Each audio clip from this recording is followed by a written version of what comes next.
Assalamualaikum warahmatullahi wabarakatuh. Alhamdulillah. Allahumma sholli wa sallim ala sayyidina Muhammad ibn Abdillah wa ala alihi wa ashabihi wa mawalah.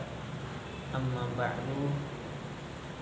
Faqad qala Allah ta'ala fil Qur'an, aqimus sholata inna sholata tanha 'anil fahsya'i wal munkar. Shadaqallahul azim. Teman-teman sekalian yang dirahmati oleh Allah, adapun tema bahasan kali ini kita akan membicarakan tentang sholat yang baik merupakan cerminan daripada akhlak yang baiknya seseorang. Kenapa seperti itu? Karena di dalam Al-Quran jelas dikatakan oleh Allah Subhanahu wa Ta'ala bahwa Allah memerintahkan kita untuk mendirikan sholat. Kenapa Allah menggunakan kata mendirikan, bukan kerjakan? Karena diharapkan apa yang kita dapatkan dalam sholat dapat kita terapkan di luar sholat. Apa itu? Nanti akan kita bahas. Jadi kata Allah, dirikanlah sholat, karena sholat yang benar dapat mencegah pelaku sholat itu dari perbuatan keji dan mungkar. Ya, keji dan mungkar itu maksudnya sesuatu yang bertentangan dengan syariat Allah. Mabuk, zina, berbohong, mencuri, dan perbuatan nyeleweng lainnya. Itulah yang dimaksud perbuatan keji dan mungkar. Kenapa sholat dapat membuat kita terhindar dari perbuatan itu? Nah, maksud Allah kepada kita untuk menegakkan sholat di dalam sholat dan ketika di luar sholat adalah, yang pertama, bagi orang-orang yang khusyuk dalam sholatnya, dia merasa ditatap oleh Allah, dia merasa dipandang oleh Allah, dia merasa selalu didengar, diperhatikan oleh Allah Subhanahu wa Ta'ala. Sehingga pelajaran itu ia terapkan di luar sholat, sehingga setiap berbuat apapun, beraktivitas apa saja, dia selalu ingat, oh Allah selalu memandangnya, Allah selalu mendengarnya.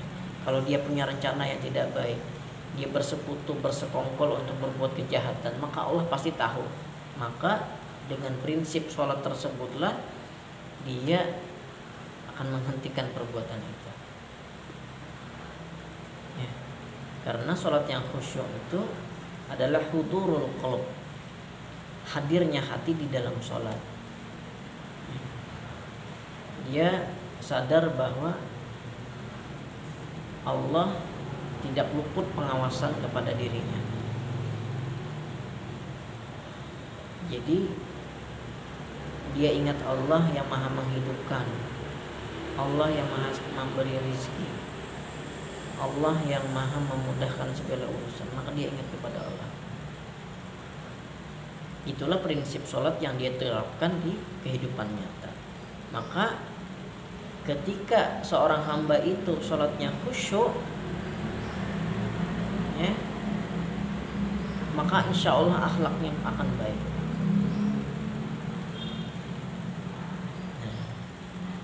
Kenapa seperti itu?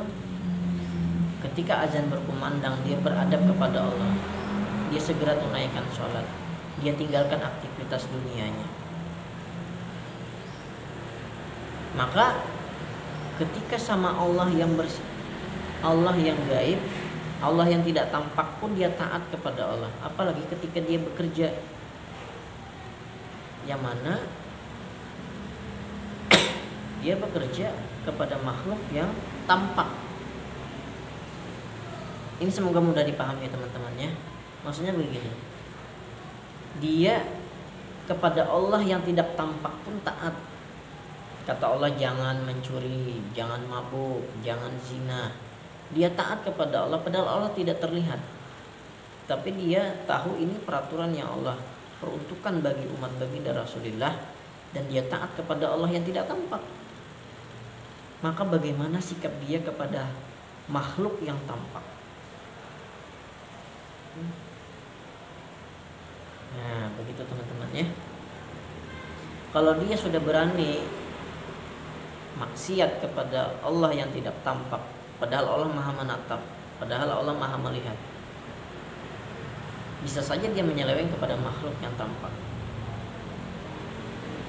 Semoga Allah memudahkan pemahaman kita tentang apa yang saya sampaikan ini. Sekali lagi, ketika seorang hamba itu taat kepada Allah yang tidak tampak, maka dia pun akan berakhlak kepada makhluk yang tampak.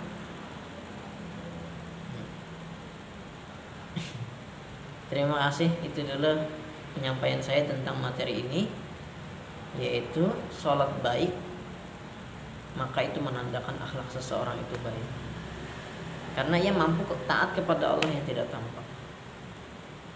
Pastilah dia baik perilakunya kepada makhluk-makhluk Allah yang tampak di muka bumi, di dunia ini. Terima kasih, semoga bermanfaat teman-teman sekalian. Akhir kata, wassalamualaikum warahmatullahi wabarakatuh.